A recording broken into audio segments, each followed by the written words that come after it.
Two 8-year-old twins shatter their father's world with 4 chilling words. The police did it again. As a loving dad and dedicated officer, he's thrust into an impossible battle, uncovering corruption that runs deeper than anyone could imagine.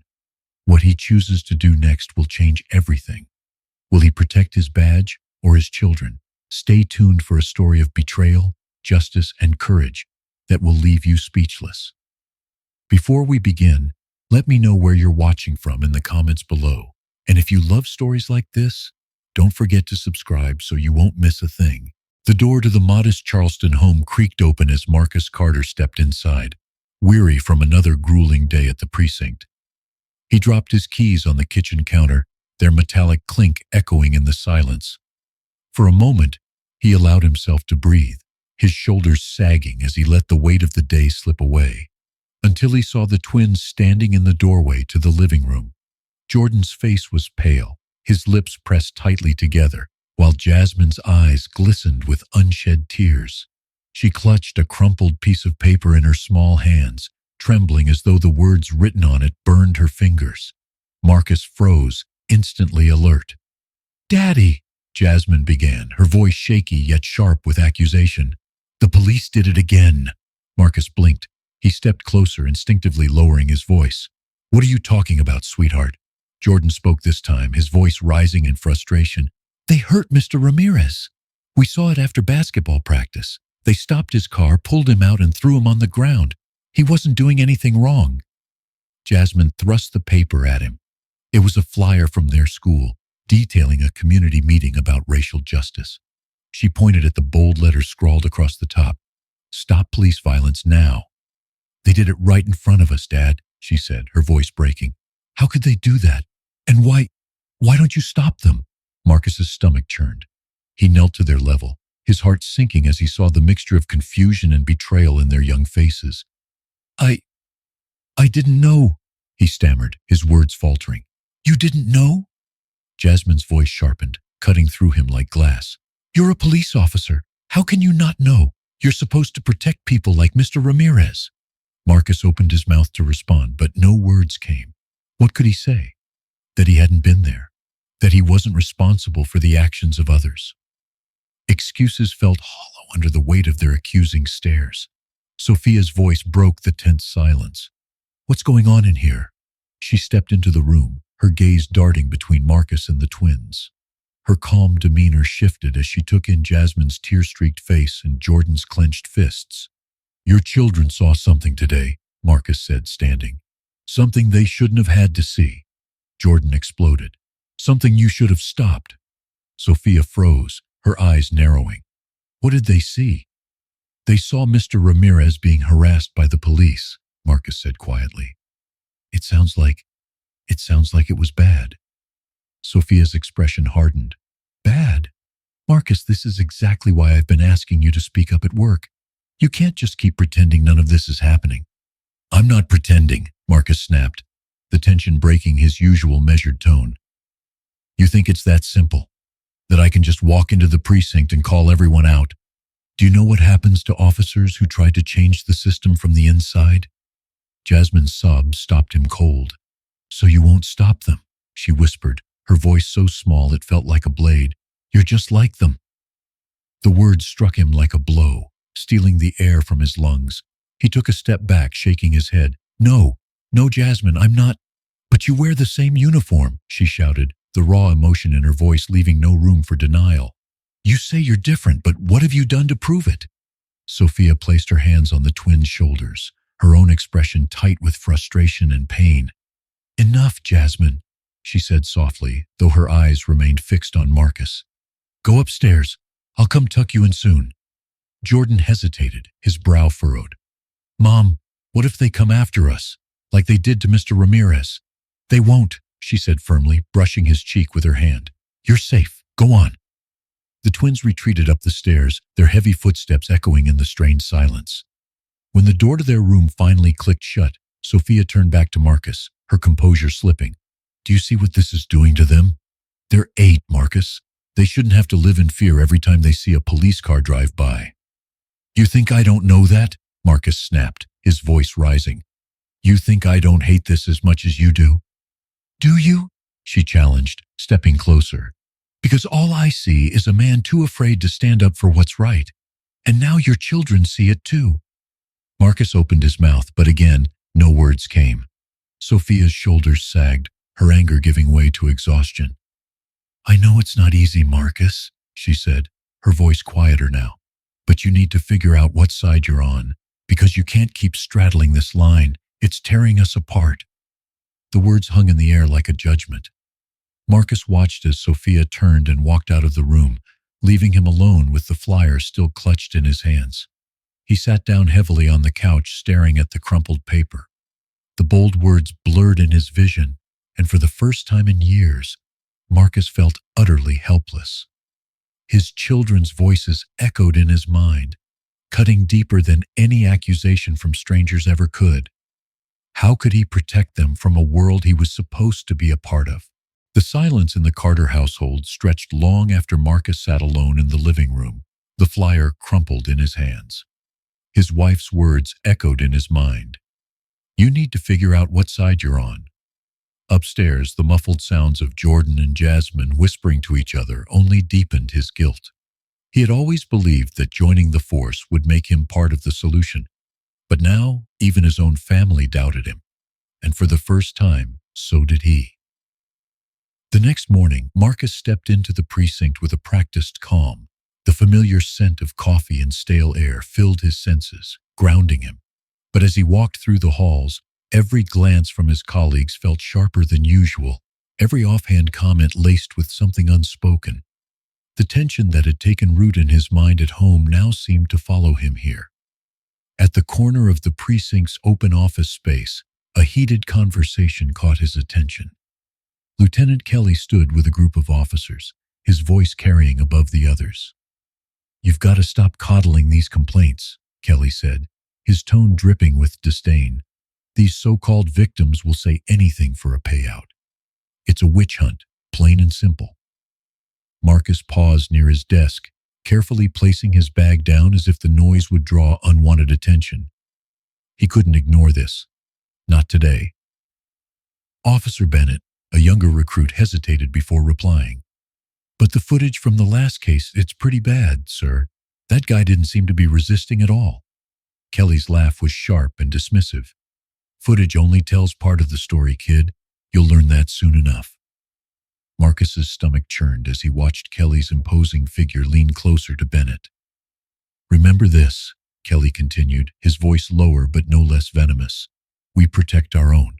If you can't do that, maybe this isn't the job for you. The unspoken threat lingered as Bennett nodded nervously and walked away. Kelly glanced around the room, his gaze briefly locking with Marcus's. It was only a moment, but the weight of that look was enough to send Marcus back to his chair. He booted up his computer, the screen's glow illuminating his weary face. As he navigated through the department's digital archives, a strange impulse overtook him. The name Kelly hovered in his thoughts like an itch he couldn't scratch. With a few clicks, Marcus pulled up incident reports filed under Kelly's leadership. At first, everything looked routine. Standard arrests, minor disturbances, but then he noticed a pattern. Body cam footage marked as unavailable. Witness statements marked inconsistent. Complaints quietly marked as resolved. Marcus leaned closer, scrolling faster, his heart pounding. The reports from 2020 were riddled with these anomalies, but every time he tried to dig deeper, he hit a wall.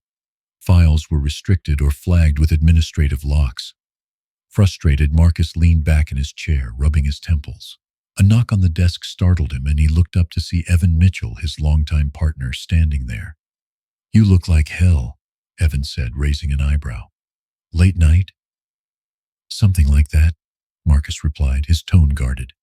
Evan dropped into the chair across from him, his usual easygoing demeanor tinged with curiosity. You okay? You've been off lately. Marcus hesitated. How could he explain the weight pressing down on him without inviting questions he wasn't ready to answer? Just family stuff, he finally said. The kids are going through a lot. Evan nodded sympathetically. Yeah, I get it. The job doesn't make it easy, does it? No, Marcus muttered. It doesn't. Before the conversation could continue, Kelly's booming voice interrupted. Carter, Mitchell, briefing room now. The two exchanged glances before heading to the small, windowless room where Kelly and Captain Harris were waiting. A slideshow of grainy photos projected onto the wall. Suspects, alleged gang activity, nothing out of the ordinary. But Marcus noticed something odd. One of the names mentioned in the report matched a complaint he'd seen earlier that morning, one marked resolved with no explanation. Kelly outlined the operation with his usual bravado, but Marcus barely listened. His mind raced, piecing together fragments of what he'd found. Something wasn't adding up, and he couldn't shake the feeling that Kelly knew he was starting to see through the cracks. As the briefing ended, Kelly pulled Marcus aside. His voice was low, but his tone carried the same edge Marcus had heard earlier with Bennett. Carter, you've been here long enough to know how things work. Keep your head down, do your job, and don't get distracted by nonsense. We've got a good thing going here. Don't screw it up. Marcus forced a nod, though his chest tightened. Kelly's words weren't just advice, they were a warning. And as Marcus walked out of the room, he realized that the cracks in the system weren't just visible anymore. They were widening, threatening to pull him down with them. Marcus left the precinct that evening with Kelly's words still ringing in his ears. Don't screw it up. The warning had been clear, but it only deepened Marcus's resolve to understand what was really happening behind closed doors. His family's voices haunted him. Jasmine's tearful accusation, Sophia's firm ultimatum. He couldn't ignore the cracks anymore, not in his family and not in the community he had sworn to protect. That night, Sophia coaxed him into attending a community meeting at the local church. The small building was packed with people from every corner of their neighborhood. Mothers clutching toddlers, teenagers scrolling on their phones, elderly men leaning on canes. The atmosphere was tense, a mix of anger and desperation hanging heavy in the air. Marcus hesitated near the entrance, but Sophia grabbed his hand. You need to hear this, she said softly. Really hear it. As the meeting began, a middle-aged man named Henry Watson stood up, his voice trembling with controlled anger. 2 weeks ago, he began, my son was walking home from work when the police stopped him. They said he looked suspicious. He showed them his ID, but it didn't matter. They slammed him against the hood of their car and handcuffed him like he was some criminal.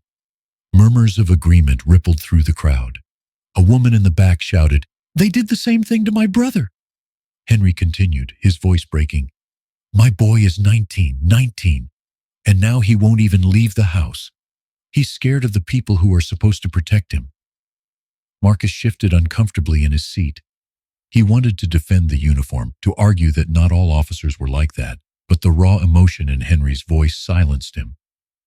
Zoe Martinez, the meeting organizer, stood next. Her fiery presence commanded attention. This isn't just one bad apple, she said, her voice sharp. This is a system that's been allowed to rot from the inside out, and unless we fight back, nothing will change. She looked directly at Marcus, her gaze piercing. And that includes you, Officer Carter. You sit there in your uniform, but what have you done to stop this, to help us? Heads turned toward him, their stares heavy with expectation and doubt. Marcus felt his throat tighten, the weight of their collective gaze almost unbearable. Before he could speak, an elderly man in the front row stood. Let him be, the man said, his voice calm but firm. At least he's here. That's more than most of them. The room quieted, but the tension remained thick. Marcus finally stood, his hands trembling slightly. I don't have all the answers, he admitted, his voice low but steady. But I'm here because I want to listen, and because my kids... His voice caught for a moment before he continued. My kids deserve a world where they don't have to be afraid of the badge I wear. Some nodded while others remained skeptical. Zoe crossed her arms, her expression unreadable. Listening is a start, she said, but it's not enough. You need to act. The meeting continued with more stories, each one a thread weaving a larger tapestry of pain and injustice.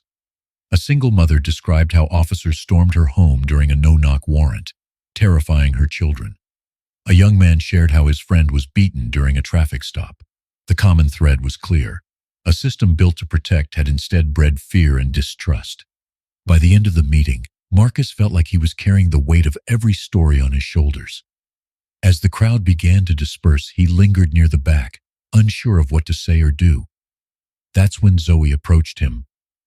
"You don't have to save the world overnight," she said, her tone softer now. "But you need to decide who you're fighting for." Marcus nodded, but her words cut deep. He had always thought he could exist in both worlds, bridging the gap between the department and his community. Now, he wasn't so sure. Outside, the night air was cool and quiet, a stark contrast to the storm brewing inside him. As he walked to his car, a voice called out behind him, "Officer Carter!"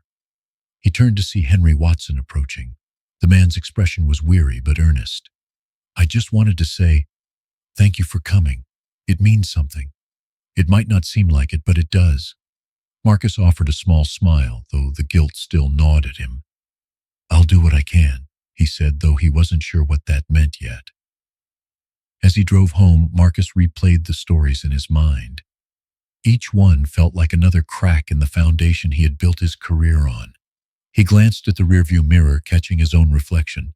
For the first time, he questioned whether he was truly proud of the man staring back at him. Marcus couldn't shake the weight of the community meeting as he sat at his desk the next morning, staring at his screen. The stories, the faces, they stayed with him, haunting his thoughts. He had promised Henry Watson he'd do what he could, but what did that even mean?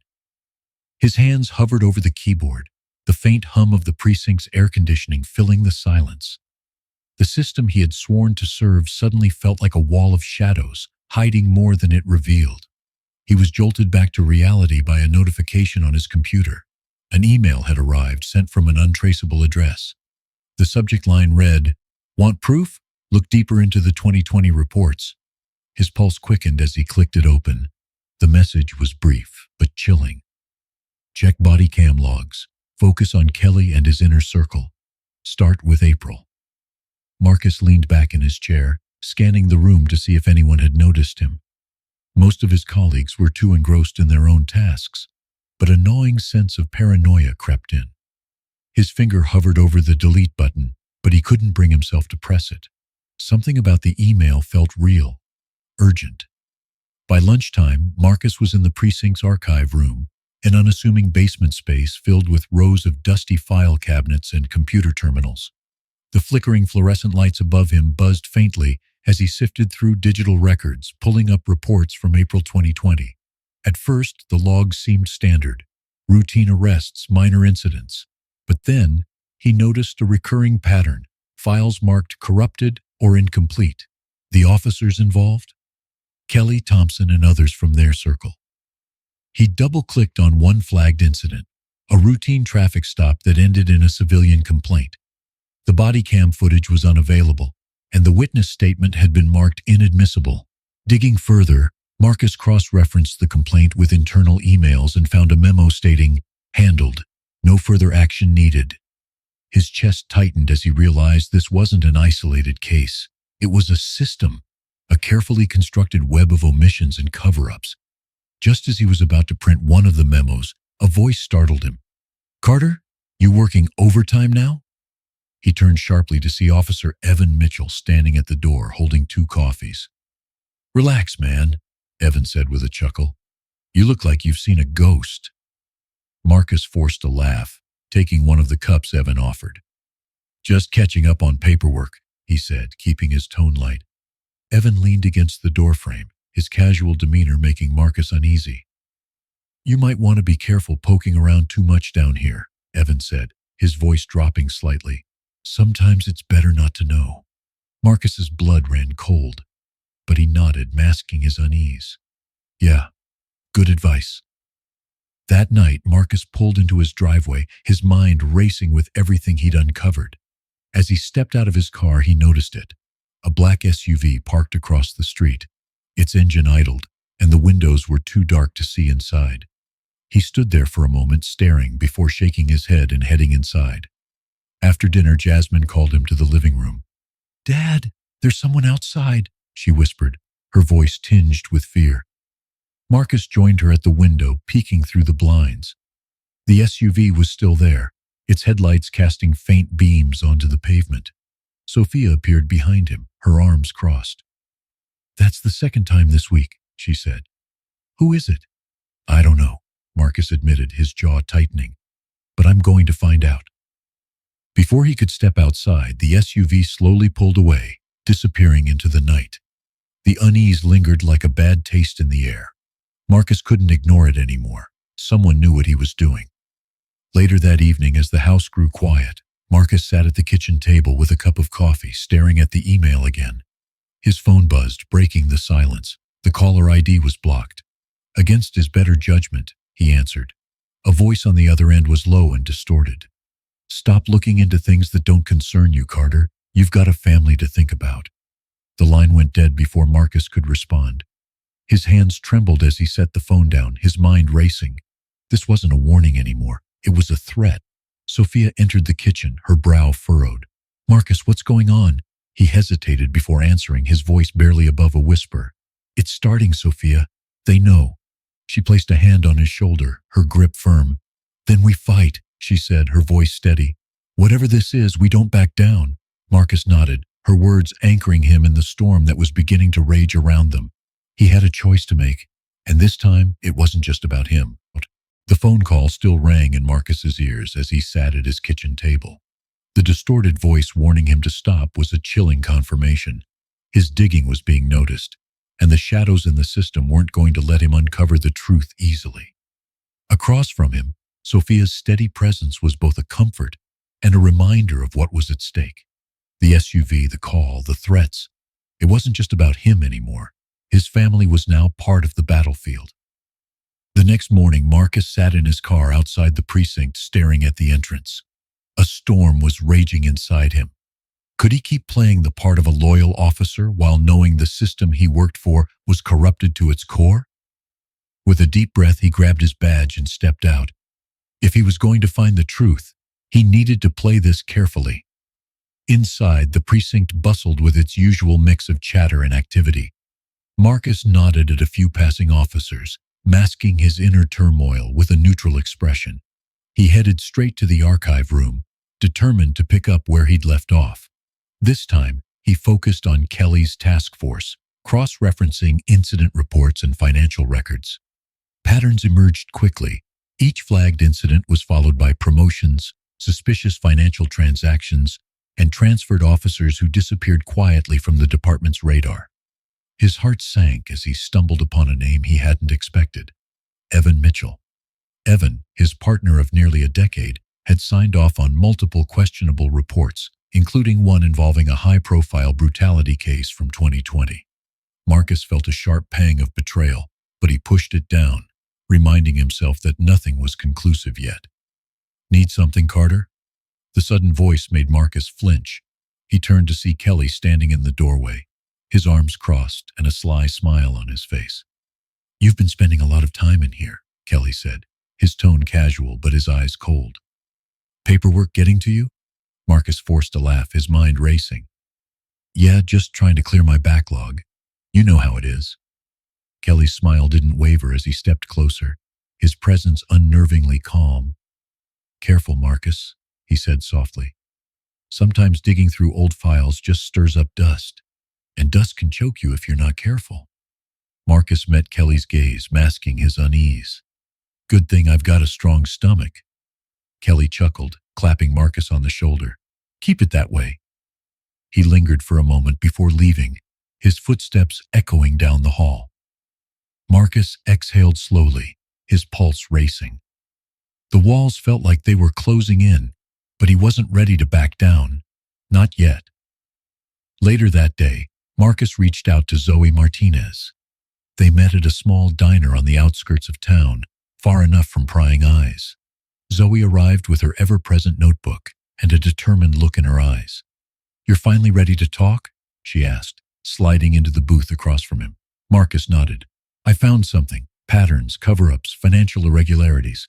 It's bigger than I thought." Zoe leaned forward, her eyes narrowing. "How big?" "Big enough that they're watching me," Marcus admitted. "Threats, strange cars outside my house. They're trying to scare me off." Zoe's jaw tightened. "You think this is just Kelly?" Marcus shook his head. No, Kelly's part of it, but he's not the top. Someone else is pulling the strings. Zoe scribbled in her notebook, her pen moving furiously. We need proof, solid proof, something they can't bury. I've got files, Marcus said, his voice low. But it's not enough. I need more. Witnesses, testimonies, financial records. Zoe tapped her pen against the table, her mind clearly racing.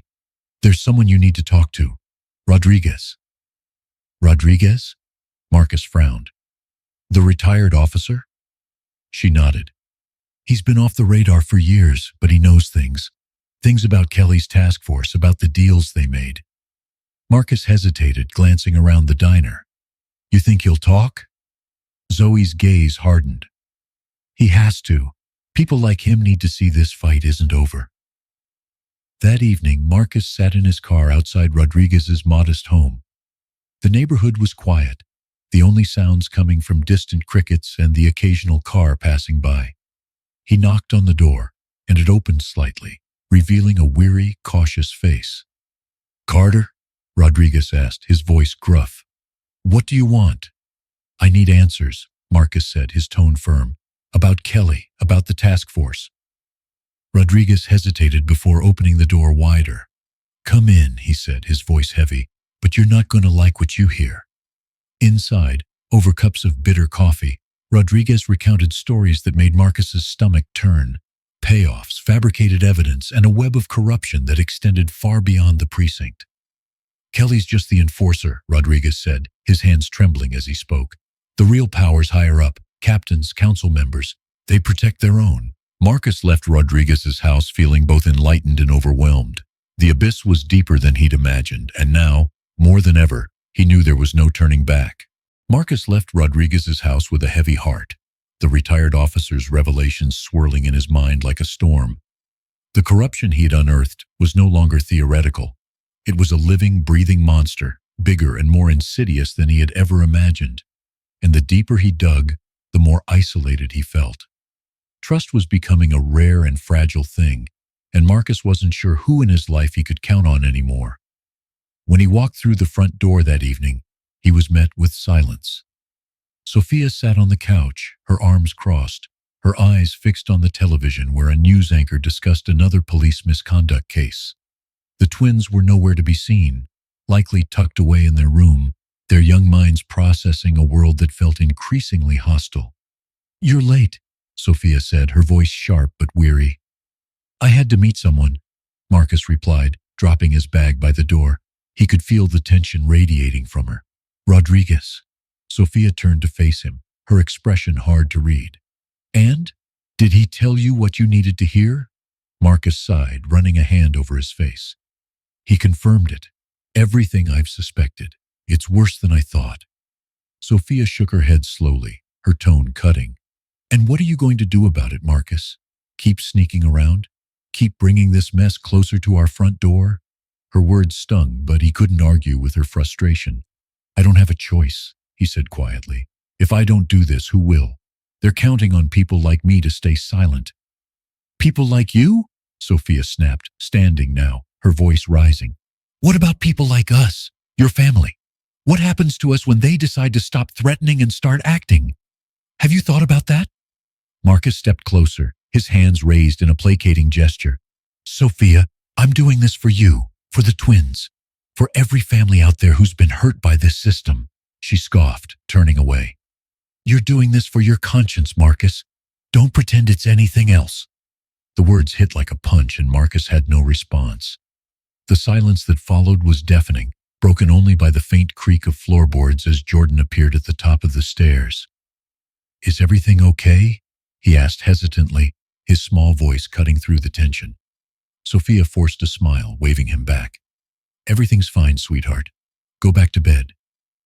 Jordan lingered for a moment before disappearing down the hall. When his footsteps faded, Sophia turned back to Marcus, her expression softer but no less resolute. Just don't forget who you're fighting for, she said, her voice trembling. Don't let us become collateral damage. That night, Marcus lay awake staring at the ceiling, his wife's words looping endlessly in his mind. The weight of his family's fear pressed on him, but so did the knowledge that walking away would mean living with a guilt he couldn't bear. He was trapped between two worlds, and both were closing in. The next day, Marcus returned to the precinct with a sharper focus. He avoided Kelly and his inner circle, keeping his head down while continuing to quietly gather evidence. Every interaction with his colleagues felt fraught with hidden meanings, every glance, every word a potential threat. It was during lunch that Evan Mitchell approached him again, sliding into the chair across from him with a conspiratorial grin. "You've been quiet lately," Evan said, his tone light but probing. "Everything good?" Marcus looked up from his sandwich, forcing a casual smile. "Yeah, just a lot on my plate." Evan nodded, leaning closer. "You know, Marcus, people are starting to notice. You poking around where you shouldn't. I don't want to see you get hurt." The warning was thinly veiled, and Marcus felt his stomach tighten. "I'm just doing my job, Evan," he replied evenly. "Nothing more, nothing less." Evan studied him for a moment before standing, his smile never reaching his eyes. "Sure, just be careful, okay?" As Evan walked away, Marcus clenched his fists under the table. Trust was a luxury he could no longer afford. That evening, Marcus met with Zoe Martinez at a community center. She had been organizing a series of support meetings for families affected by police misconduct, and the room buzzed with quiet determination. Marcus shared what he had uncovered so far, his voice low but urgent. "This isn't just a few bad cops," he said. "It's a system, Zoe, and it's protected by people at every level." Zoe nodded, her expression grim. "Then we have to hit them where it hurts. Visibility, public pressure. They can't hide if the whole city's watching." "I can't go public yet," Marcus said, "not without solid proof." "Then we'll get it," Zoe replied firmly. "But you need to decide, Marcus. Are you ready to burn this all down?" Her question lingered as Marcus drove home that night. The road ahead was dark, both literally and figuratively, and every choice felt like a step closer to losing everything he cared about. But deep down, he knew the answer. Marcus sat in his car outside the precinct, gripping the steering wheel tightly. Zoe's words from the night before echoed in his mind. "Are you ready to burn this all down?" He wasn't sure if he was, but the choice felt less like a question and more like inevitability. The pressure from all sides, his family's fears, the department's corruption, and the weight of his own conscience, was pushing him toward a breaking point. And something deep within told him that once he crossed the line, there would be no going back. Inside the precinct, the air was charged with an unusual tension. Officers moved in tight clusters, their whispers carrying across the room like static. Marcus noticed Kelly standing near the corner, speaking in hushed tones with Thompson and another senior officer. They glanced his way briefly, their expressions unreadable, before dispersing. He sat at his desk, pretending to focus on his computer, while his mind churned with possibilities. A new email popped into his inbox, this one from Zoe. The subject line read, "Rodriguez followed up." He opened it cautiously. Inside was a forwarded chain of emails detailing financial transactions tied to Kelly's task force. Suspicious deposits, shell companies, and invoices for consulting services that didn't add up. It was a roadmap to a larger conspiracy, one that could implicate not just Kelly, but the higher-ups protecting him. "Carter!" Evan's voice startled him, snapping him out of his thoughts. "We've got a briefing in 10. You coming?" Marcus nodded, closing the email quickly. "Yeah, I'll be there." The briefing was led by Captain Harris, outlining a new operation targeting gang activity in a nearby neighborhood. As Harris spoke, Marcus's stomach churned. The plan relied heavily on no-knock warrants and heavy force, tactics he now knew were part of Kelly's playbook for covering up bigger operations. His mind raced, piecing together fragments of what he'd learned. "Carter," Kelly called out as the briefing ended. "A word?" Marcus followed Kelly into an empty hallway, his pulse quickening. Kelly leaned casually against the wall, his tone deceptively friendly. "You've been quiet lately. That's not like you."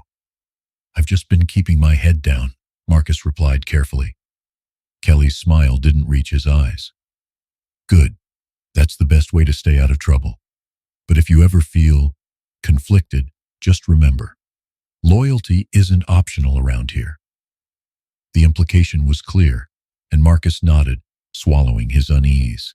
As Kelly walked away, Marcus realized the line had already been crossed. He just hadn't admitted it to himself yet. That evening, Marcus met Zoe in the parking lot of a closed diner. The night was cold and their breaths fogged in the air as they spoke in hushed tones. "Rodriguez was right," Marcus said, handing her a flash drive. "The financials tie directly to Kelly and the task force, but it's bigger. There are captains involved, maybe higher." Zoe took the drive, her expression grim. "This is enough to start, but it's not the full picture. We need witnesses, people who can back this up publicly." Marcus hesitated. "That's not going to be easy.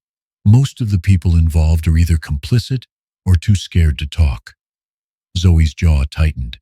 "Then we focus on the victims, the families. They have the most to lose, but also the most to gain." Their conversation was interrupted by the faint rumble of an engine. Marcus turned quickly, spotting a familiar black SUV parked across the street. Its headlights were off, but the presence was unmistakable. "They're watching," Marcus said, his voice low. Zoe didn't flinch. "Let them. It means they're scared." As Marcus drove home, he couldn't shake the feeling of being followed. He took an alternate route, weaving through side streets and alleys, but the SUV remained in his rearview mirror. When he finally pulled into his driveway, it sped past, its windows still too dark to see inside. Inside, Sophia was waiting for him. "They were outside again," she said, her voice laced with frustration and fear. "How long are we going to live like this?" "Not much longer," Marcus said, his tone resolute. "I'm going to end this." Sophia's eyes searched his face, her own expression a mix of worry and reluctant trust. "Just don't lose yourself, Marcus. We need you to come back to us."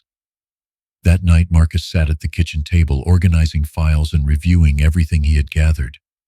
Every detail painted a clearer picture, but also drew him deeper into the darkness. He was past the point of no return, and he knew it. The only question now was how far he was willing to go and how much he was willing to risk to bring the truth to light. The darkness outside Marcus's window seemed thicker than usual, pressing against the house as if the night itself carried the weight of his decisions. The files spread across his kitchen table were damning: financial records, testimony excerpts, and incriminating emails that painted a grim picture of systemic corruption. Marcus had spent years walking the tightrope between duty and integrity, but now he teetered on the edge, with no safety net in sight. Sophia appeared in the doorway, her arms crossed. "You've been sitting there all night," she said softly. "What's the plan, Marcus? You can't just keep gathering evidence forever." He looked up at her, exhaustion etched into his features. "I'm close," he said. "One more piece, and we can blow this wide open." Sophia hesitated, then stepped closer, resting her hand on his shoulder. "Just be careful. For us." The next morning, Marcus met Zoe in a quiet corner of the community center. She placed a large, worn envelope on the table between them. "Rodriguez came through," she said, her voice low. "This is a list of officers who were part of Kelly's task force. Dates, locations, even payouts." Marcus opened the envelope, his heart pounding as he scanned the documents. It was all there, a detailed account of the task force's operations, including names he hadn't expected to see. "Captain Harris," he muttered, his stomach twisting. "He's been protecting them this whole time." Zoe nodded grimly. "And if Harris is involved, it's bigger than we thought.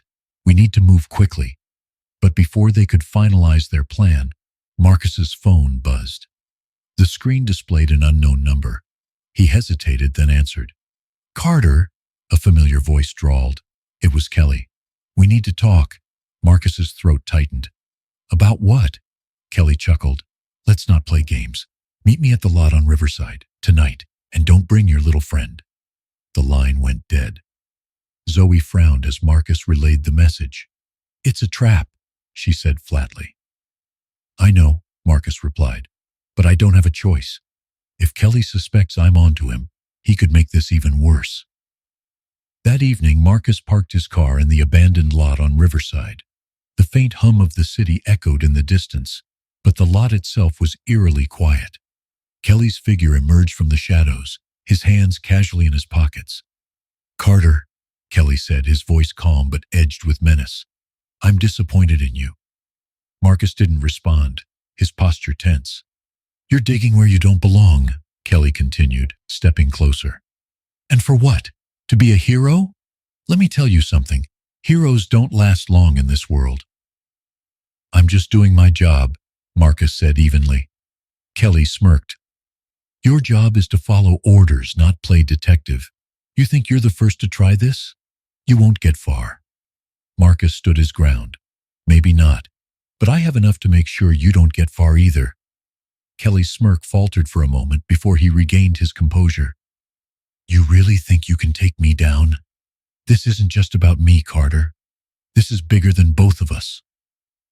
And that's exactly why it needs to stop, Marcus shot back. You're not untouchable, Kelly.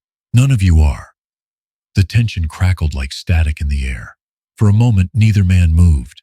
Then Kelly's smile returned, colder this time. Be careful, Carter, he said, his voice almost a whisper. You've got a lot to lose.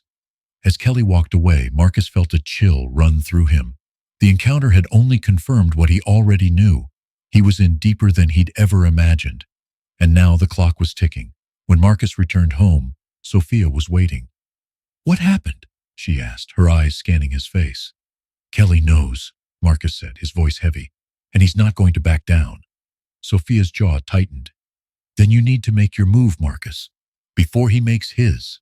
Marcus nodded, the weight of the decision pressing on him like a vice. The tipping point had arrived, and whatever came next would change everything, for better or worse. Marcus sat in his living room, the tension from his encounter with Kelly still weighing heavily on him. Sophia paced back and forth, her worry manifesting in restless movements. You can't keep waiting, Marcus, she said firmly. Every moment you don't act, they're getting closer to shutting you down, or worse. Marcus looked at her, guilt and determination etched on his face. I know, he said. I'm not waiting anymore. It's time to move. The next morning, Marcus called Zoe, his voice steady despite the turmoil in his chest. We need to bring in the families, he said. The victims, if they're willing to speak, their voices could tip the scales. Zoe agreed, and within hours, she had arranged a meeting at the community center. Word spread quickly, and by the evening the small building was packed with people. Mothers clutching photographs of their children, elderly men with tearful eyes, and young activists ready to fight for justice. Marcus stood at the front of the room, his uniform a stark reminder of the system he was a part of. The weight of their stares bore down on him, but he steadied himself. I know many of you don't trust me, he began, and I don't blame you.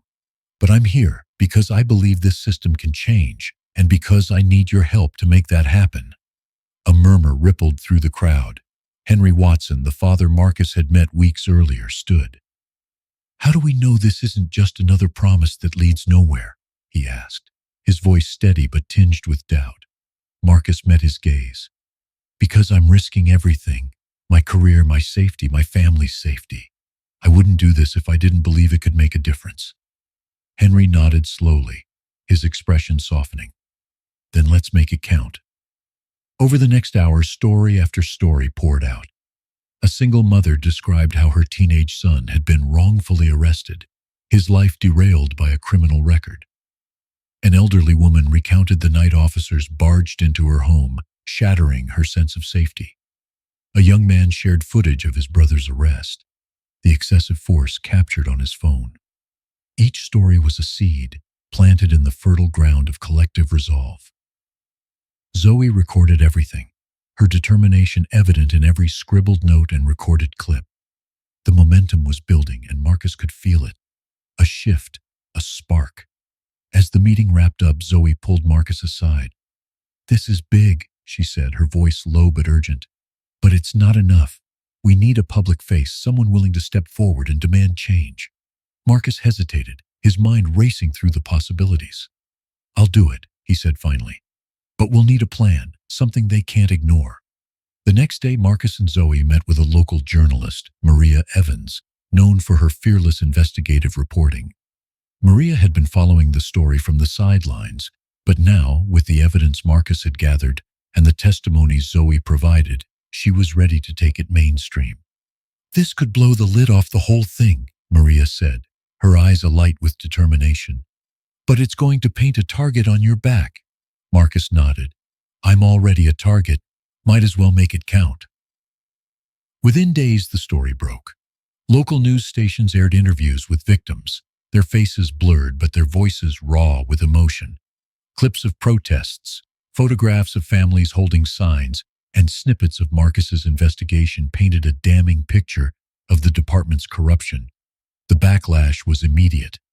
Kelly stormed into the precinct the morning after the story aired, his face red with fury. "Carter!" he bellowed, his voice echoing through the building. "My office! Now!" Marcus followed, his heart pounding but his expression calm. As the door slammed shut behind him, Kelly leaned in close, his voice a venomous whisper. "You think you're a hero? You're nothing but a traitor. You have no idea what you've started." Marcus met Kelly's glare, his voice steady. "I started something that should have happened a long time ago. You're done, Kelly. It's over." Kelly laughed coldly. "You think you've won? You don't even know who you're fighting." As Marcus left the office, the tension in the precinct was palpable. Colleagues avoided his gaze, their whispers cutting through the air like knives. But for the first time in weeks, Marcus felt a strange sense of relief. The seeds had been planted, and the storm was finally coming. That evening, Marcus returned to the community center.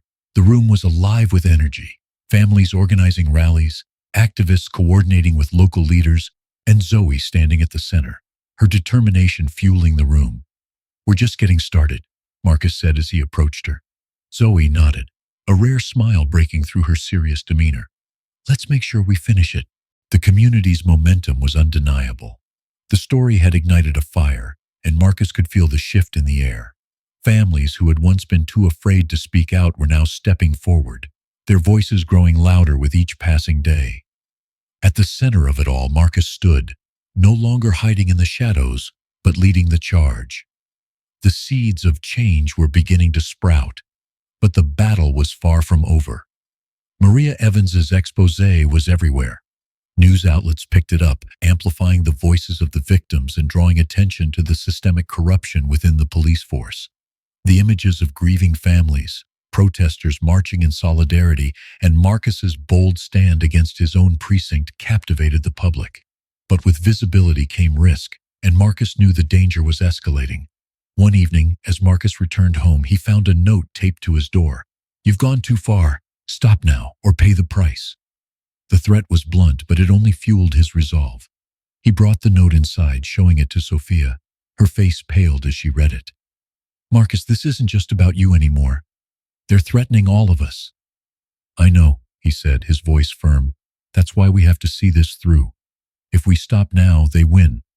Sophia hesitated, then nodded. "Just promise me you'll be careful. We can't lose you."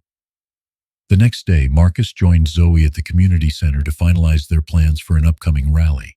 The room buzzed with activity, volunteers creating signs, organizers coordinating logistics, and a group of teenagers preparing to speak about their experiences. Marcus was struck by the unity in the room, a powerful reminder of why they were fighting. "This rally needs to be more than just noise," Zoe said, pulling Marcus aside. "We need to show them we're serious, that we're not going away." "We'll make it count," Marcus replied. "They need to see the faces of the people they've hurt. They need to understand this isn't just about numbers or policies, it's about lives." The rally took place in the heart of the city, in a park surrounded by towering buildings. A stage had been set up, adorned with banners reading "Justice for All" and "End the Silence." The crowd grew steadily, a sea of people holding signs and chanting slogans. Marcus stood backstage, watching as speaker after speaker took the microphone, their words weaving a tapestry of pain, resilience, and hope. When his turn came, Marcus stepped onto the stage, his uniform conspicuous among the civilian clothes. The crowd quieted as he approached the microphone, the weight of their expectation pressing down on him. "I've spent my life wearing this uniform," he began, his voice steady. "I wore it because I believed in what it stood for: justice, fairness, protection. But over the years, I've seen how those ideals have been twisted, how the system has failed the very people it was meant to serve." He paused, scanning the faces in the crowd. "I've seen the pain it causes, I've heard the stories that break my heart and make me question everything I thought I knew. And I've decided that silence is no longer an option." The crowd erupted into applause, but Marcus held up a hand, quieting them. "This fight isn't just mine, it's ours. Change doesn't happen because one person stands up. It happens when we all stand together." As Marcus stepped back, the crowd surged into chants of "Justice now!" The energy was electric, a tangible force that seemed to ripple through the city. That evening, back at the community center, Marcus and Zoe reviewed the day's success. The rally had drawn widespread media attention, and their message was reaching far beyond the city. But the fight was far from over. "We've rattled the cage," Zoe said, her tone serious. "Now we need to make sure it doesn't snap shut on us." Marcus nodded. "We keep moving forward, no matter what." The night ended with a rare moment of quiet. Marcus sat on the steps of the community center, staring at the stars. The road ahead was uncertain, but for the first time, he felt a glimmer of hope.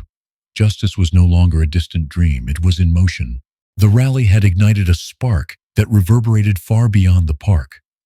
Marcus sat at the community center the next morning, reviewing footage of the event. The crowd's energy and unity still gave him chills. It wasn't just anger fueling them. It was hope, a belief that change was possible. But Marcus knew hope alone wasn't enough. They needed tangible progress to keep the momentum alive. Across the room, Zoe was on the phone, her tone sharp and confident. "We're not just asking for a meeting," she said to whoever was on the other end. "We're demanding one. If the mayor won't listen to us, the media will." She hung up and turned to Marcus. "The city council's starting to feel the heat. They've agreed to meet with us tomorrow." Marcus nodded, his mind racing with preparations. "We need to make sure our case is airtight. If we're going to confront them, we need to show that this isn't just a protest. It's a movement with evidence, demands, and solutions." The hours leading up to the council meeting were a whirlwind of activity. Families who had shared their stories prepared statements, activists rehearsed their speeches, and Marcus worked with Zoe to compile the most damning evidence into a cohesive presentation. Every detail mattered, and they couldn't afford a single misstep. The meeting was held in the city's largest municipal building, a grand but imposing structure that seemed designed to intimidate. Marcus and the others entered through a side door, their nerves palpable but their resolve unshakable. The council chamber was packed with reporters, community members, and police officers. The air was thick with anticipation. As the meeting began, Councilwoman Ramirez, a known reform advocate, opened the floor. "We're here to discuss allegations of systemic misconduct within our police department," she said, her voice steady. "Mr. Carter, you have the floor." Marcus stepped forward, feeling the weight of the room's gaze. He took a deep breath, then began. "I stand here not just as a police officer, but as a father, a husband, and a member of this community. What I've uncovered over the past few months is more than just a few bad actors. It's a system designed to protect the powerful at the expense of the vulnerable." He presented the evidence meticulously: financial records showing bribes and payouts, testimonies from victims, and data highlighting disparities in arrests and enforcement. Each piece painted a damning picture, and the room grew increasingly tense. "Look at these families," Marcus said, gesturing to the audience. "They trusted us to serve and protect, and we failed them. This isn't about blaming every officer. It's about accountability, about fixing a system that's broken." Councilman Wilkes, a staunch defender of the police department, leaned forward, his expression skeptical. "What exactly are you proposing, Officer Carter? Defund the police? Tear down the entire system?" "I'm proposing reform," Marcus replied firmly. "Mandatory body cameras, independent oversight, and better training on de-escalation and bias. We're not trying to destroy the department. We're trying to rebuild it into something worthy of this community's trust." The tension in the room was palpable as the council deliberated. Ramirez spoke up again, her voice clear and resolute. "We've heard enough. These demands are reasonable, and the evidence is undeniable. The council will vote on these reforms next week." The crowd erupted into applause, but Marcus knew the battle wasn't over. Votes could change, and opposition was already mobilizing. As the meeting adjourned, Marcus and Zoe were met with a throng of reporters outside the building. Cameras flashed and microphones were thrust toward them. "Officer Carter, do you believe the council will follow through?" one reporter asked. "We believe in the power of this community," Marcus replied, his voice steady, "and we're not going anywhere until justice is served." That evening, the community center was alive with energy. Volunteers celebrated the day's progress while planning their next steps. Marcus watched as families shared food and laughter, their burdens temporarily lightened. Zoe approached, a rare smile on her face. "We're making progress," she said. "They can't ignore us anymore." Marcus nodded, his heart swelling with pride and hope. "This is just the beginning. We've got a long road ahead, but for the first time I think we're ready for it." The city council vote was just days away, and the weight of the movement pressed heavily on Marcus's shoulders. The community had rallied behind the reforms, filling the streets with peaceful protests and flooding city officials with calls and emails. But Marcus knew the opposition wasn't idle. The police union had launched a counter-campaign, stoking fears about safety and spreading misinformation to divide the community. The stakes had never been higher. At the community center, the atmosphere was a mix of determination and anxiety. Marcus and Zoe reviewed their plans for the final push. Families rehearsed speeches, volunteers organized transportation to City Hall, and teenagers painted signs with slogans like "Justice is non-negotiable" and "We are the future." Sophia arrived with the twins, their young faces alight with excitement. "Can we help, Dad?" Jordan asked eagerly, holding up a marker. Marcus smiled, feeling a swell of pride. "Of course, every hand counts." Jordan and Layla joined a group of children making posters, their laughter a reminder of what this fight was truly about.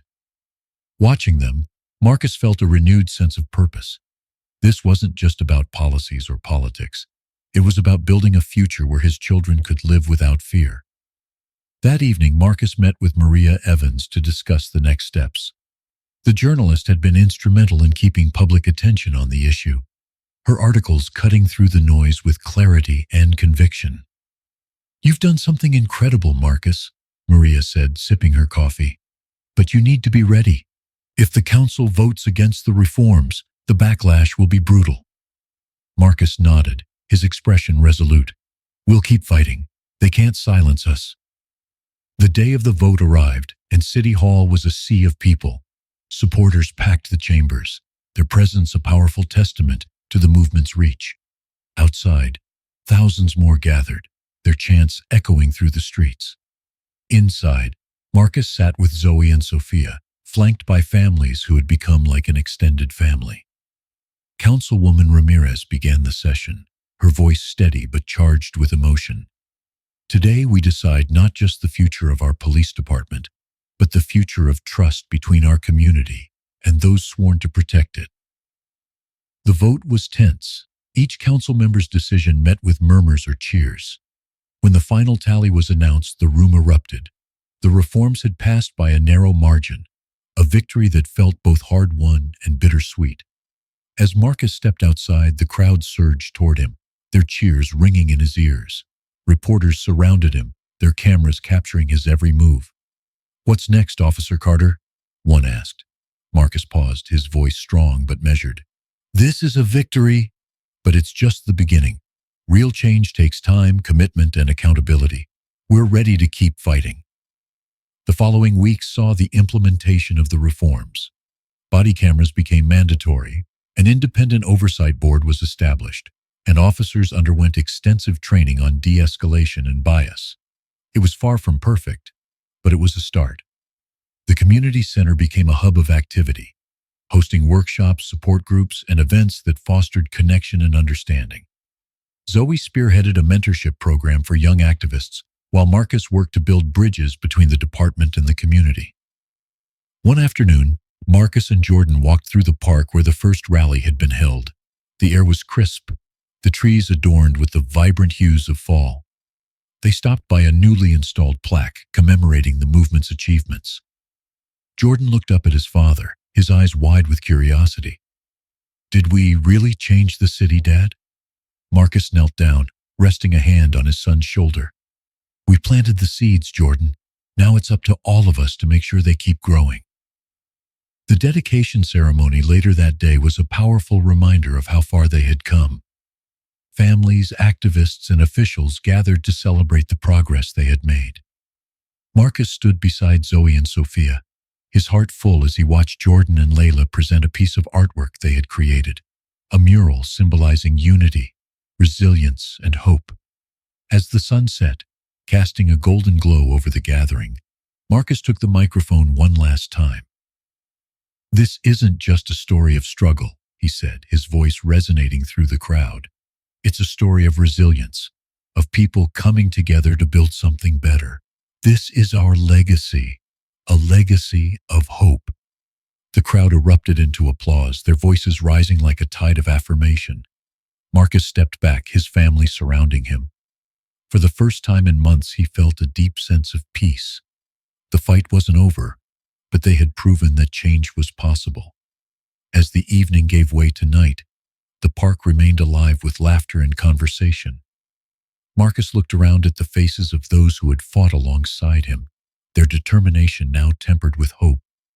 This was the community he had always believed in, a community united, stronger than ever.